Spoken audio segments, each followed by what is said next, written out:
público mexicano. Marcelo, é uma alegria para a gente retornar aqui, agradecemos o convite, Marcelo, da presidência, o Inês, todas aqueles que nos recebem tão bem aqui. E essa casa, né, que é originária lá do Jecan, onde nós também vamos participando lá quando somos convidados. Então, o tema é esse hoje, né? Ouçamos não desejos médicos. Assim, se for olhar nossa parte física, isso não está muito dentro do que nós conhecemos hoje. E mesmo a gente que não tem saúde, é bom a gente fazer um check-up de vez em quando, né? Ele faz, de vez em quando, tem uma surpresinha, né? Mas, olhando pelo lado espiritual, é que nós vamos trabalhar isso pelo lado espiritual, que foi assim que Jesus disse. Porque Jesus não olhava a pessoa leproso, ele olhava para a pessoa para ver daqui a 10 encarnações na frente, né? Previa já que a pessoa já estava preparada já para receber aquela cura. Muitas pessoas não eram curadas por Jesus, nem todos, só que Jesus já tinha já o merecimento. É tanto que ele dizia, né? Vaga a tua fé te curou, né? Então esse tema está em Mateus, né, capítulo 9, versículo 12, e também está no Evangelho segundo o Espiritismo, no capítulo 24. Não conhece a candeeira debaixo do alqueire. Vale a pena, quem está chegando agora, não sei se você conhece, o Evangelho segundo o Espiritismo, né? É o mesmo Evangelho, né? Os católicos, os evangélicos, só que Kardec mensagem é muito diferente. Muito bom. Vamos então ver. Na verdade, qual é o contexto, né? Como que foi dita essa frase e por quê? Então vamos ver que Jesus, no livro do Humberto de Campos, no livro Boa Nova, ele tem um texto intitulado As Primeiras Pregações. Aí conta mais na frente, Humberto de Campos, que Jesus saiu ali rumo ao lago de Genezaré, como se estivesse à procura de amigos. Quer dizer, ele estava à procura de amigos, né? Amigos lá, vidas passadas. E ele vai encontrar Pedro, encontra André, encontra Tiago, encontra João, ali, pescando, ali no mar, na Galileia, ou no lago de Genezaré. Depois ele sai dali, então ele vai para Cafarnaum. Chegando em Cafarnaum, que é uma cidadezinha que tinha perto, ele encontra com uma pessoa que está trabalhando ali, na intendência de Antipas, que era um dos filhos de Herodes, né, que eles dominavam aquela região ali, e ele estava ali cobrando os impostos. Ele era o que chamava de publicanos. O que é um publicano? É um cobrador de impostos. E eles não eram muito bem vistos pelos judeus, porque eles cobravam os impostos ali, é que os impostos não revertiam para eles em forma de melhorias, nada para eles. Ia tudo para Roma, para ostentar todo aquele povo de Roma. Então, esses publicanos eles eram indesejados ali, eles eram considerados traidores da pátria, porque eles estavam ali cobrando impostos, não para os judeus, mas para Roma. Então, os publicanos. E os publicanos chamavam Levi. Então, Jesus diz lá no Evangelho, Jesus chega para ele e fala para ele, convida ele, vem comigo, você largou tudo e foi com Jesus. Nem pensou, nem pestanejou. Mas sabe, ele não largou tudo assim também não, porque ele era um funcionário de Roma. Se ele largasse tudo assim, abandonasse assim, tudo ia ser punido, né? Então é só meio de falar. Porque ele aceitou logo o trabalho com Jesus. Então Jesus olhava ali, Jesus não via o publicano, Jesus não discriminava ninguém. Ele via ali o Mateus, lá na frente. Se torna depois um apóstolo de Jesus. E vai deixar para nós o Evangelho segundo Mateus, o Evangelho mais completo e o mais didático de todos os quatro, né? Então Jesus não via a pessoa doente, não via a pessoa lá na frente já curada, né? Ele olhava, por exemplo, com Simão, né? Todo torrão ali, turrão, ele chama, né? Ele viu Pedro lá na frente, fazendo a tarefa dele. E assim por diante. Então aqui começa o texto dizendo assim: e aconteceu que, estando ele em casa sentado à mesa, chegaram muitos publicanos e pecadores, e sentaram-se juntamente com Jesus e seus discípulos. Esse Levi, depois de ser chamado de Mateus, ficou tão feliz com o convite de Jesus, que ele era uma pessoa rica, era um dos mais intelectualizados que tinha no grupo de Jesus. E ele convidou Jesus para fazer um banquete na casa dele. E Jesus foi. Chegando lá, quando Jesus caminhava, andava por ali, sempre acompanhava quem? Aquelas pessoas da nata da sociedade, que eram os fariseus, os saduceus? Não. As pessoas que precisavam de ajuda, precisavam de auxílio. Porque Jesus consolava, Jesus curava. Então, eram as pessoas que acompanhavam Jesus e que eram indesejados pelos fariseus. Os fariseus só gostavam das pessoas da classe deles.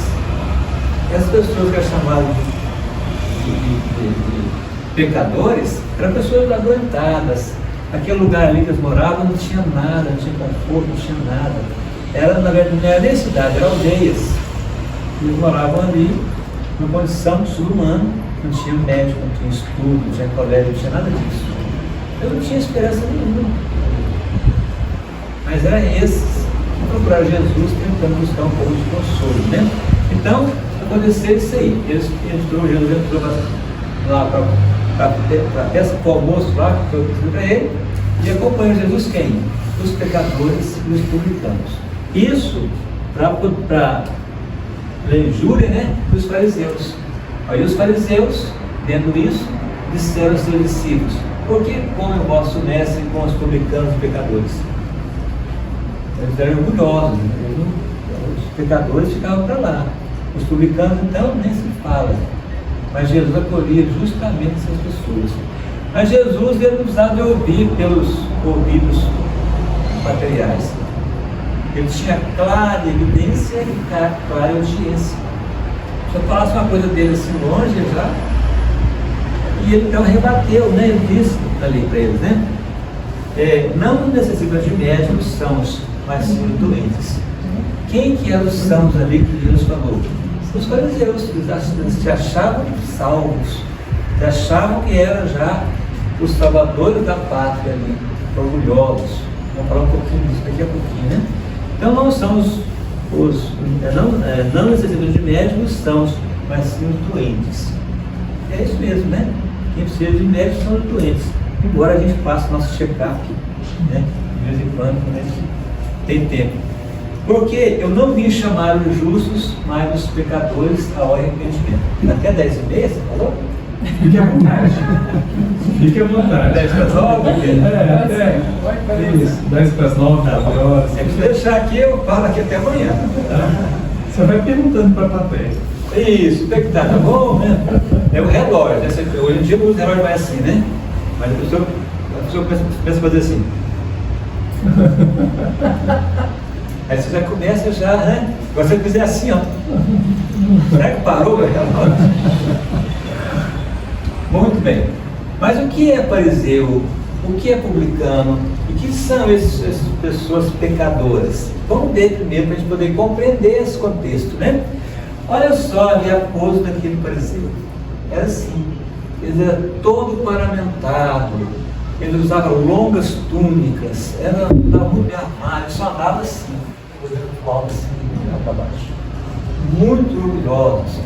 Ele chamava ele às vezes de hipócritas, de túmulos caiados por fora e cheio de podridão por dentro. Caiado significa pintado, né? Então por fora todo bonitão, mas por dentro não tinha nada que podia oferecer, porque ele era muito orgulhoso, né? Então Jesus já chamou a atenção várias vezes eles agirem assim, né? Porque eles, inclusive, eles eram contra o ensinamento de Jesus. Foram eles que conseguiram que o povo se rebelasse contra Jesus e depois crucificado. Foi escolhido Jesus ao invés de Barrabás, né? Para ir para a crucificação. Então nós vamos encontrar os sermões, tem 4 sermões, um deles é o sermão dos 8 ais. Ai de vós, não tem esse sermão? Por exemplo. Então aqui Jesus fala assim: ai de vós, escribas e fariseus, hipócritas. Por quê? Deus falava uma coisa e fazia outra. Então eles faziam orações nas casas das viúvas, orações longas, só que eles cobravam. Se fosse uma pessoa que podia pagar pouco, a oração é bem pequenininha. Se fosse uma pessoa que podia pagar bem, eles faziam longas orações. Isso está aqui no nosso evangelho, né? Então, eles andavam nas praças com longas túnicas e fazendo orações em voz alta para serem notados.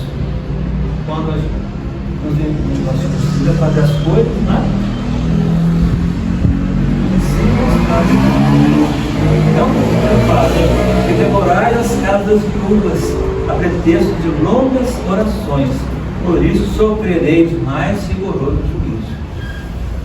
Eles iam nas casas das viúvas, estavam desconsolados, né? E eles, muitas vezes, né? Eles passavam até o testamento dela para eles. A gente vê isso hoje em dia, né? As pessoas às vezes fazem isso, todo mundo, para as igrejas. Mais ou menos baseado nisso. Então esse é o fariseu. É o fariseu, o saduceu, o escriba. Todos eles eram pessoas orgulhosas, muito orgulhosas. E elas então não queriam saber das pessoas mais simples, pessoas mais pobres, pessoas doentes. Pessoas doentes eram colocadas na periferia da cidade. Quando era uma doença que pelo menos parecesse uma coisa contagiosa, as pessoas eram expulsas da família. Porque para eles, as pessoas com doenças eram pessoas pecadoras. Porque Deus estava punindo elas por aquela doença. Né? Por isso são pecadores, né? Então as pessoas que tinham, no caso, na época, a lepra, ou então uma doença que parecesse com lepra, não tinha meio de fazer um diagnóstico exato. As pessoas eram colocadas na periferia e viviam ali às custas de pessoas bondosas que levavam uma comidinha, coisas assim, e de longe, quando nem chegava. Os fariseus eram assim, eles discriminavam as pessoas mais simples, mais humildes, pessoas pobres. Para ele, todas as pessoas eram pecadoras. Eles só comiam pessoas da mesma nata da sociedade como eles. Inclusive, criticou Jesus, porque ele come com as pessoas de má vida, né? Com os publicanos. E agora, o publicano. O que é o publicano? Eram assim chamados na antiga Roma os cavaleiros arrendatários das taxas públicas, incumbidos de cobrar, da cobrança dos impostos e das rendas de toda espécie. Embora eles eram muito discriminados pelos judeus, mas Jesus sempre cita eles, porque Jesus não discrimina ninguém. Eles que eram doentes e procuravam Jesus, era isso que eles viviam. Então vamos ver aqui três publicanos em destaque no Evangelho. Por quê? Porque era assim, aquela região ali, da Galileia, da Samaria, da Judéia, era fatiada, e as pessoas pegavam cada fatia assim e arrendavam, para poder cobrar os impostos das pessoas ali e mandar para Roma. Só que eles não trabalhavam, não faziam nada de graça, né? Eles cobravam uma taxa também no clube deles. É por isso que os publicanos eram odiados, eles cobravam uma taxa muito exorbitante. Paga imposto que posso pagar, né? Até hoje a gente paga, mas o imposto é necessário, né? Para poder fazer escolas, hospitais. Ah, sim, mas e a corrupção? Aí não é problema nosso, né? Nós pagamos nossos impostos, o pessoal lá faz corrupção. Eles vão ter um momento de lasteiro deles, né? Mas era assim, os publicanos eram muito odiados porque eles cobravam longa taxa de juros. Então todo publicano era rico. Vamos ver aqui Zaqueu aqui um pouquinho, Zaqueu era muito rico. Então nós vamos ver aqui, o primeiro publicano que vai ver é Levi. Que Deus vai lá convidar Levi para ser um dos seus discípulos. Mais tarde se torna um apóstolo, Mateus. Então Jesus estava vendo ali não o cobrador de impostos, que era condenado pelos judeus. Ele estava vendo ali Mateus, lá na frente, que mais tarde deixaria o seu evangelho de nós, né? O apóstolo. Vamos ver também aí Zaqueu. Zaqueu era um publicano, era muito rico também. Ele era o chefe dos publicanos. Ele tinha uma equipe que orava para ele, para recolher os impostos. E ele era uma pessoa assim, estava sentindo muito desprezado, porque ele não podia sair na rua, não podia ir no shopping, né? Não podia passear, porque onde ele ia as pessoas agrediam ele legalmente. Agrediam a família dele. Então ele já estava pensando já em mudar, largar essa vida de publicano e ir para um lugar para viver ali. Ele ficou sabendo que Jesus, do tal de Jesus, que estava na Galileia. Ele ficou aflito para ver Jesus. Ele não queria nem conversar com Jesus, só ver Jesus. Porque sabia que vendo Jesus, ele já ia promover essa mudança dele, né? Então, ele ficou sabendo que Jesus ia lá na cidade dele, que era Jericó, E ele então fala assim, então agora eu vou ter a oportunidade de ver Jesus. Só que ele era muito pequenininho. Talvez ele era até uma pessoa que tivesse nanismo, mas ele então pensou, e agora? E onde ele vai acompanhar da multidão de pessoas? Sou eu sou pequenininho. Ele teve a ideia então de subir numa árvore. Olha lá, ele tem em cima da árvore. E quando Jesus está chegando perto, Jesus olha para ele e fala para ele, Zaqueu, apressa-te em descer já daí, porque ainda hoje vou me hospedar em sua casa. Imagina só, ele está com as pernas bambas, né? Tanta emoção. Ele tinha que arrumar depois de atenção, mas tanta gente aí, uma multidão de pessoas. Aí Jesus vai para a casa dele, ele chega lá, ele está conversando, ensinando, né? Tem muita gente lá assistindo, e ele conta a parábola lá, inclusive e tal, e depois Zaqueu interrompe ele e diz, mestre, ainda hoje darei metade dos meus bens aos pobres. E se alguém o deseja, restituirei em 4 vezes mais. Aí Jesus fala assim, essa casa hoje recebeu a salvação. O Filho do Homem veio aqui para salvar o que estava perdido. Não era um publicano, desprezado pelo fariseu. Jesus foi lá para salvar esse homem. Depois, então, dizem, né? Tem algumas literaturas espíritas confiáveis que falam que Mateus, ele foi reencarnou na Terra recentemente, a Bezerra de Menezes. Então Jesus não viu Zaqueu, viu? Já o Bezerra de Menezes lá na frente, já é assim que Jesus via a gente. Melhor uma pessoa, que ele não veio aqui para curar as pessoas do lepra.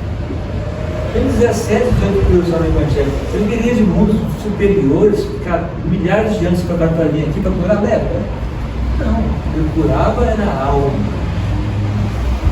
Fazia a pessoa se modificar. E quando ele curava uma pessoa aqui, tinha uma fila de gente recebendo em vários lugares, porque a energia dele ela espalhava. Ele curava sem a pessoa nem saber. Aquela mulher foi curada, só de tocar nele, ele nem tocou na mulher. Então Jesus era assim, né? Onde chegava a energia dele. Isso não é muito raro, não. O Chico Xavier também fazia muitas coisas. Pra você ter uma ideia, quando a gente chega lá em Uberaba, o pessoal de Uberaba do Chico Xavier, 2 quilômetros antes de chegar na casa do Chico Xavier, você já sentia aquela emoção. A energia do Chico já estava contaminando a pessoa a 2 quilômetros de distância.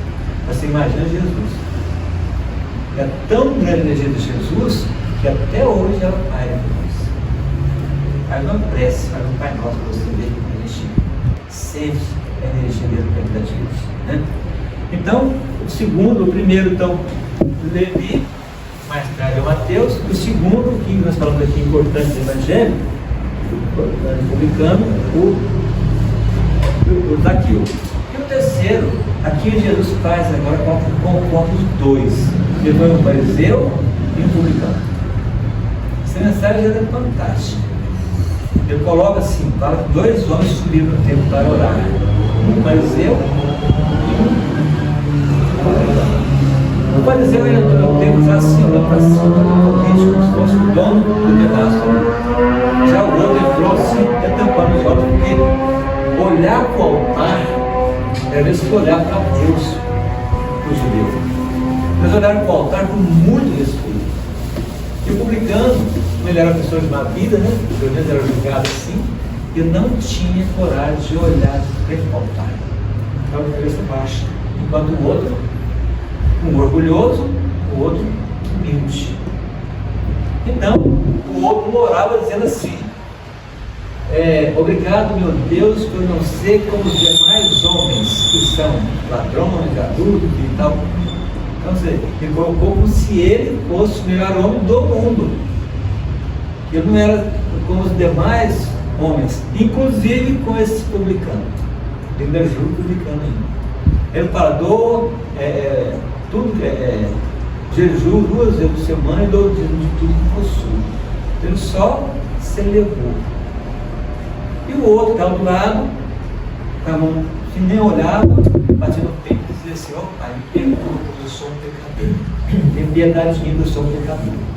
Aí Jesus fala para os discípulos assim, esse voltou para casa justificado e não morto. Porque todo aquele que se eleva rebaixado. Então aquele que se humilha será elevado.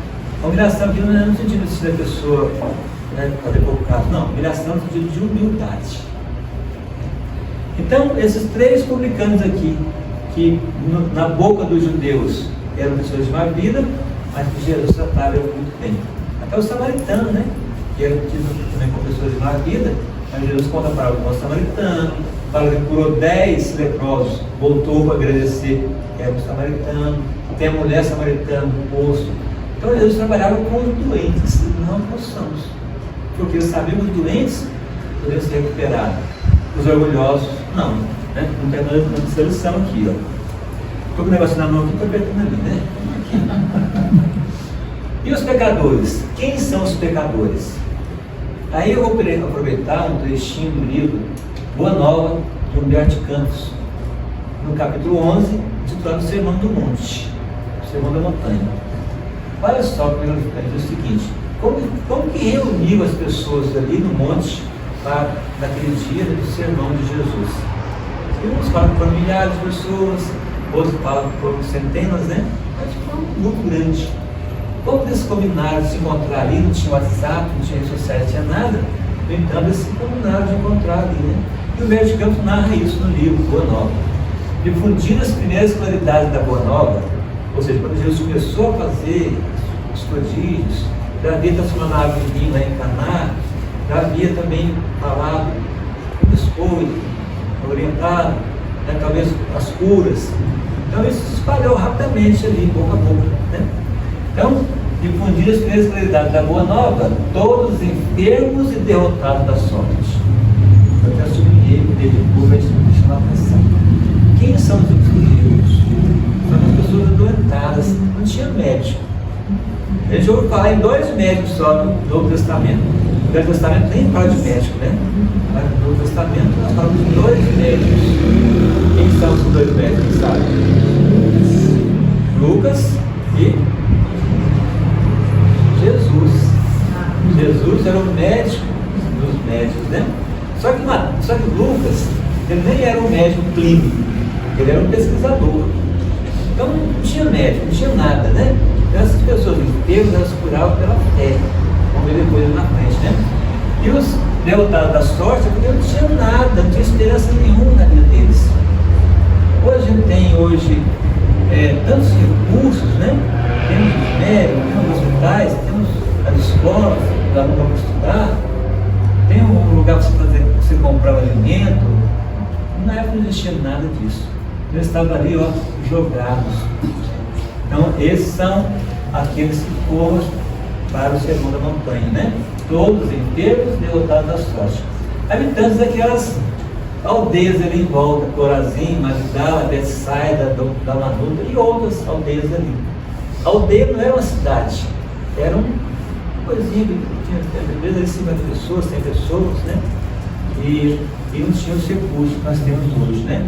Então, esses são os pecadores que Deus falava, né? Encheu as ruas de Cafarnaum em ruas ansiosas. Deus foi para Cafarnaum, onde morava Jesus.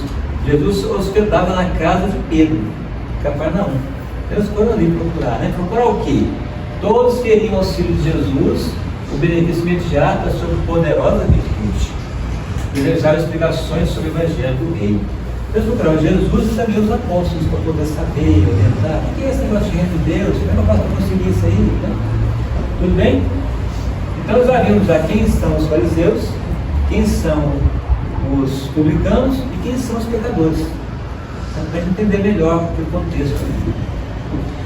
Naquela época, qual que era a definição de saúde para eles?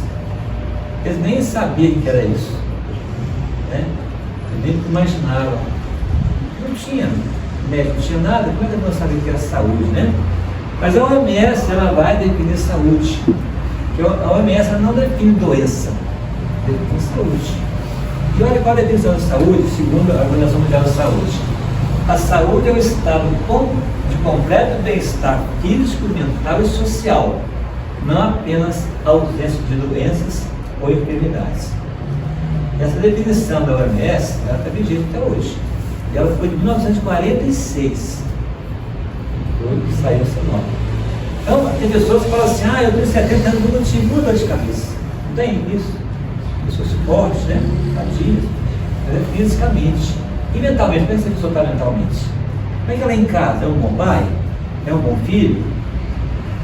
Então, a saúde é isso. A gente está bem, né? A gente tem estado completo, de completo bem-estar físico, se a gente acordar de manhã. Mas na idade que eu já estou, né? E se não tiver nem uma dorzinha, olha, tem que dar um beliscão. Você vai ver, senão está desencarnado. Todo mundo agora de manhã tem que tomar um guindaste para tirar da cama, né? Quer dizer o quê? A gente está vivo. Então nós sempre temos uma coisinha aqui, uma coisinha ali, né? Mas vê também a parte mental, como nós estamos mentalmente. Nós estamos muito irritados com o trânsito, com as coisas que batem da gente. E também socialmente. A pessoa está socialmente totalmente desequilibrada. É isso que chama de doença, né? Nós estamos. Então, Emmanuel, aqui foi 1946, né? Esse livro aqui do Emmanuel, através do Chico Xavier, O Consolador, é um livro muito semelhante ao livro dos Espíritos. São 500 perguntas feitas pelo movimento espírita do Brasil todo, e Emmanuel responde as 500 perguntas. E aqui vai a pergunta que é lá, mais ou menos igual que ela da OMS. Em face dos esforços da medicina, como devemos considerar a saúde? Foi mais ou menos 1941, ou então 5 anos antes. Levando em consideração que naquela época o livro demorava a ir para o prelo, né?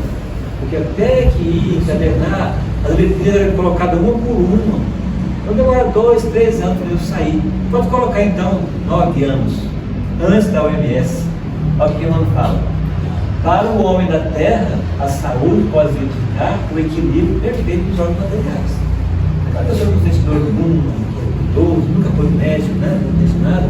Mas para nós aqui pode ser que seja isso. Pode ser, né?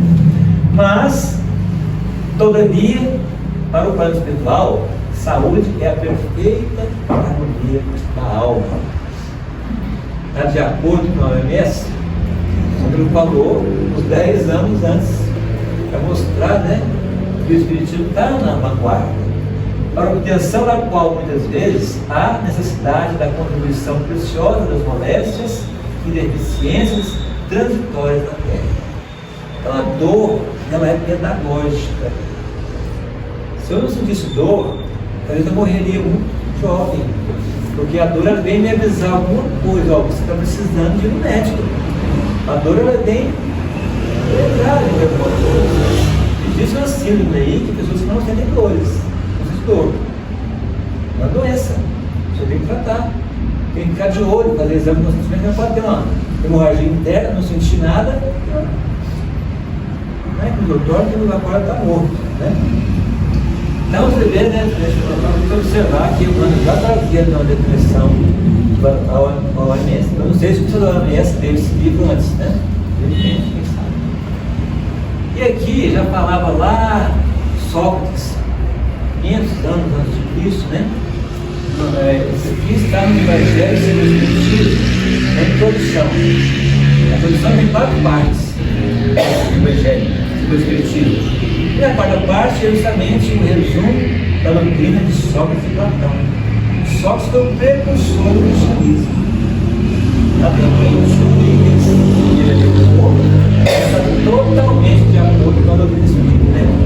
A pergunta aqui: se os médicos são mal sucedidos tratando 9 partes das moléstias, é que tratam do corpo sem tratar da alma. Sócrates falava isso há 2.500 anos atrás, né? Aí fala: ora, não se achando o todo em bom estado, impossível é que uma parte dele passe bem. E aí Kardec faz um comentáriozinho aqui, né? Quando a ciência levar em conta a ação do elemento espiritual na economia, menos frequentes serão os seus maus êxitos. Hoje já há estudos da espiritualidade no tratamento médico nos hospitais. E são faculdades grandes, Stanford, né? A UNB também fez um trabalho desse há pouco tempo, onde você energiza a pessoa do tratamento, passe, uma oração, e se comparar depois com uma pessoa que não passou por isso, você vê a diferença da recuperação do paciente, né? Então hoje é isso, os médicos estão preocupados em ver, né, a pessoa, a alma, né, estudar como que as energias que nós temos, nós podemos doar para uma pessoa que está com pouco de energia. Eu faço mesmo, não pretendo isso. Então aqui nós estamos no mundo, né? Esse mundo aqui foi construído por Jesus. A Terra era uma bola incandescente quando ela iniciou sua formação. Ela desprendeu do Sol aquela bola. A primeira coisa que Deus fez foi esfriar essa Terra. Por milhares de anos, milhões de anos, para esfriar a Terra. E depois foi construído. Então Deus recomendou a Jesus: olha, construa para mim aqui nesse local aqui uma escola e um hospital para colocar os meus filhos queridos, né? Então esse aqui, nosso mundo é uma escola e o mundo é um hospital. E aqui nós vamos ver no Evangelho segundo o Espiritismo, capítulo 6, uma mensagem do Espírito de Verdade, né? Nesse capítulo do Cristo Consolador. Olha o que ele fala: sou o grande médico das almas e venho trazer-vos o remédio que vos há de curar. É Jesus. Nossa cura está em Jesus. Ele que é um grande médico, não o médico da lepra, não o médico, mas o médico da alma. E continua: os fracos e sofredores e os enfermos são meus filhos prediletos. E aquela pessoa orgulhosa não está preparada para receber a mensagem de Jesus. Os simples, sim.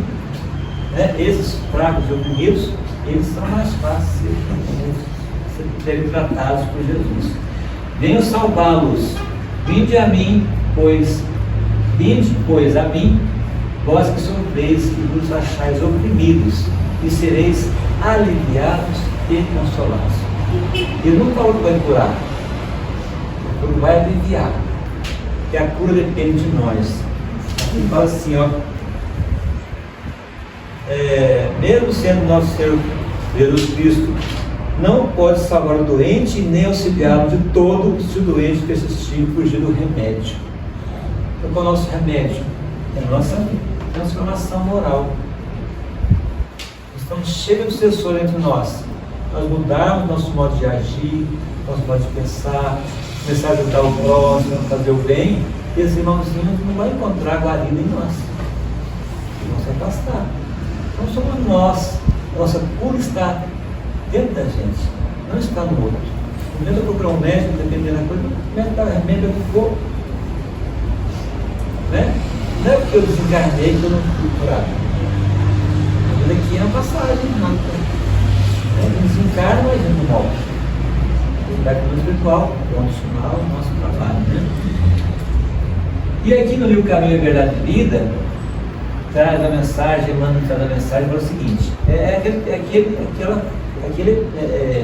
aquela mensagem lá do Evangelho de Mateus, né, versículo 11.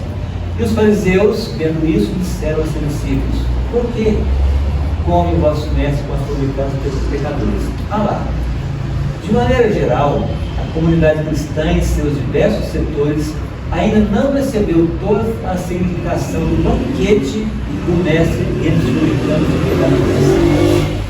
Essa passagem não passa na nossa cabeça, né? A importância desse banquete que Jesus fez com os pecadores e os publicanos. Continua, irmão. Não só a última ceia com os discípulos mais íntimos se revestiu de singular importância. Essa ceia que Deus fez lá no finalzinho da vida dele foi tão importante, né? Essa que Deus fez com os fariseus, com os publicanos, foi tão importante quanto essa última. Só que essa precedeu, né? Foi a primeira. No entanto, é necessário recordar que o mestre atendia esse círculo em derradeiro lugar, porquanto já havia patenteado carinhosamente aos publicanos e pecadores. Ele deixou por último o banquete com os apóstolos, porque já eram preparados, já estavam curados, digamos assim. Ele atendeu primeiro os mais necessitados, mas foram 12 dois banquetes, muito importante, segundo Emmanuel, né? O banquete dos publicanos tem especial significado na história do cristianismo. Demonstra que o Senhor abraça todos que desejam a excelência de sua orientação espiritual nos trabalhos de sua vinha e que, não só nas ocasiões de fé, permanece presente entre os que amam. Em qualquer tempo, situação está pronta a atender às almas que o buscam. Então está aí, é só pedir, que ele está prontinho para nos atender. Né? Finalizando, diz: o banquete dos pecadores foi oferecido antes da ceia dos discípulos.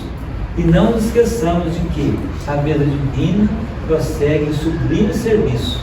Resta os comensais o aproveitamento da confissão. É assim, né? A gente tem um banquete. O banquete é o Evangelho. Não tem aquela história lá quando Deus fez as bodas do seu filho, mandou convidar as pessoas, mandou chamar os convidados, né? Um foi para o seu campo, outro para o seu negócio, ninguém aceitou. E assim os fariseus. Os fariseus deixam de aceitar um convite, uma oportunidade, deixa passar a oportunidade. Depois temos outros, né? Mas retarda um pouco, né? E no livro da manjedoura Emaús, é um livro de Wesley Caldeiras, né? Vamos ler rapidamente para ele encerrar. A recomendação de curar constituía obra humanitária e ao mesmo tempo estratégia de aproximação de comunidades. Quando curar era uma obra humanitária, porque não tinha médico, não tinha nada, quando tinha um curador ali, então era uma obra humanitária. Mas também era com as curas que Jesus atraía as pessoas para o Evangelho, para conhecer o Evangelho. E as duas coisas, então, ó, caso, conhecer o Evangelho, porque também o Evangelho também foi curado também. A medicina no estágio em que se encontravam não existia para os pobres, nem atendia uma eficácia aos afortunados.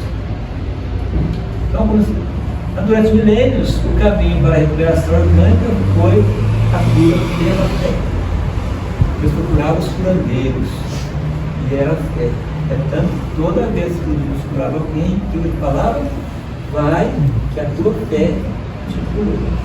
Ele não falava assim: eu te curei. Não, vai, que a tua fé te curou, a tua fé te curou.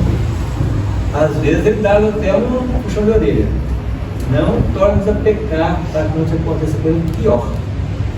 Porque se você é curado, não é porque você se mudou, porque você volta de novo tudo que você fazia antes, você volta novamente. Vamos ver no Evangelho várias vezes que Jesus curou alguém, a doença voltou. Por quê? As pessoas saindo ali: estou curado mesmo, agora eu vou aproveitar a vida, né? E aí? Jesus e os discípulos ofereciam curas. Isso abria as portas da hospitalidade e cativava ouvidos para a mensagem do reino de Deus. Finalizando, Jesus procurava educar antes de amparar o corpo. Ele educava primeiro, depois amparar o corpo. Remendo de pano novo em roupa velha repuxa a roupa e o rasgo torna maior. Não é o remendo, é a reforma íntima, é a mudança, né? Vinho novo em odres velhos estouram os odres, e o vinho entorna os odres por vinho utilizados. Não é isso, é um convite para você. Mas a Jesus interessava mais a regeneração da alma, para que a alma doente não voltasse a desajustar o corpo. Só finalizando agora aqui no Evangelho, né?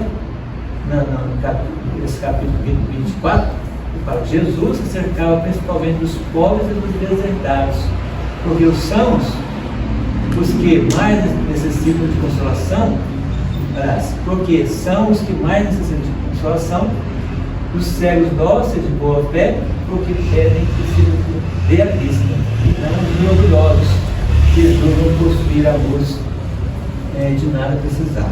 O orgulhoso acha que não precisava de nada. É tanto que a gente acha que a gente critica. Não podia perguntar, eu chegava com você, quem perguntava: o que você quer? Eu quero um pastel. Não, eu quero ser curado. Então, se eu tinha que falar isso, eu quero ver. Não, ter curado, né? Então tem que ter a pessoa querer, tem que ter o querer da gente para poder usar, né? E aí, então, era assim que Jesus escolhia as pessoas mais humildes, mais simples, e não os orgulhosos. É nesse ponto que ele diz: Então, não são sãos que sejam médicos, mas doentes. O doente chega e fala assim: não, mas eu quero ser curado. E aí eu sou importante curar. O orgulhoso não. O orgulhoso já sentia, doutor da lei, sentia. Né? Então era essa a mensagem de hoje. Obrigado pela atenção. Eu tenho um próximo encontro, se Deus quiser. Tá bom.